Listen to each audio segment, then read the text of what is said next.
देखो, अनुपमा की सास तो सास बनी रही है, यानी जो पहली सास थी, बा डिम्पी के साथ मिसबिहेवियर करना शुरू कर दिया है।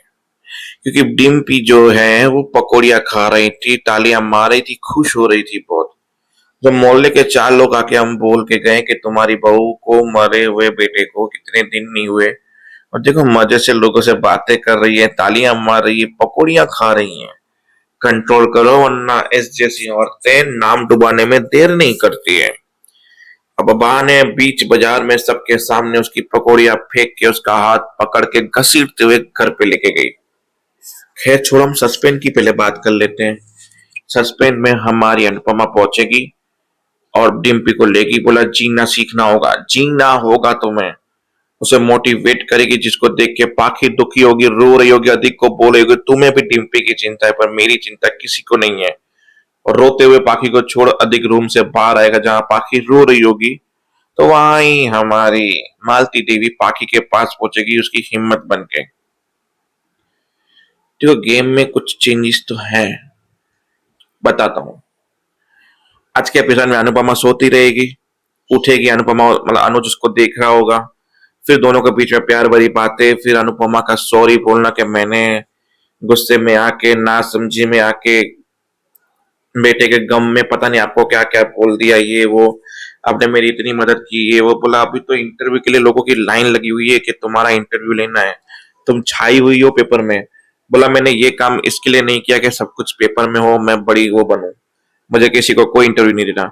वहां पे शाह हाउस वालों को सब बधाई देना है कि आप लोग केस जीत के पेपर देख रहे हैं, मतलब खुशियों का माहौल चल रहा है। फिर वनराज को उठाने गई काव्या, तो वनराज बोलता है इंसाफ भले ही मिल गया, पर मैं मेरे बेटे के लिए कुछ कर नहीं पाया, और तो और मैं मेरे बेटे को बचा भी नहीं पाया, ये दुख मुझे जिंदगी भर खाता रहेगा।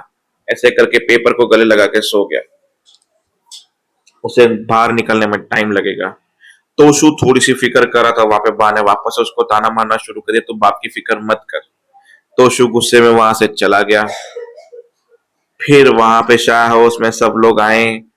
अब अनुपमा ने बोला सब कुछ मैं हैंडल करूंगी। छोटी ने बोला कि आपको पढ़ाई से लेके डांस से लेके मेरा सब कुछ आपको ही मैनेज करना है। बोला हाँ मैं ही मैनेज करूंगी, ओके बॉस।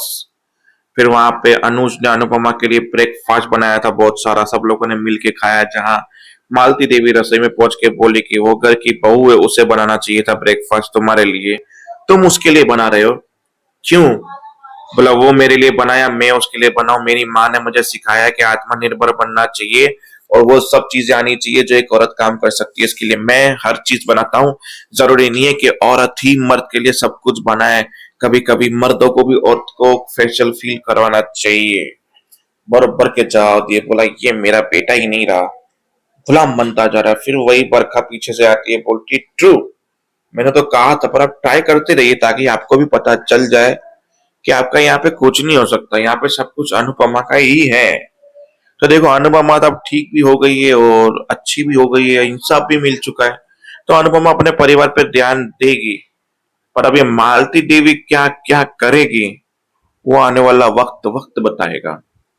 तो बस मालती देवी की साजिश से खत्म नहीं होने वाली और ये बनेगी यहाँ पे सास, और वो तो ऑलरेडी सास है ही है।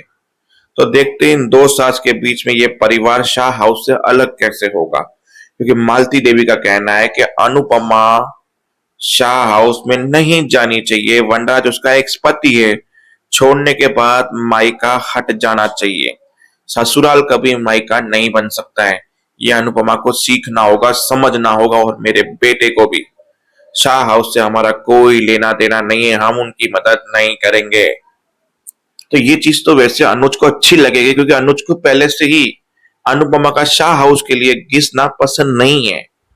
तो आई थिंक कि आने वाले एपिसोड में मालती देवी की इस सोच को अनुज कपड़िया सपोर्ट करेंगे। आपको क्या लगता है कमेंट करके जरूर बताएं। तब तक के लिए मिलते हैं नेक्स्ट वीडियो में। जय हिंद।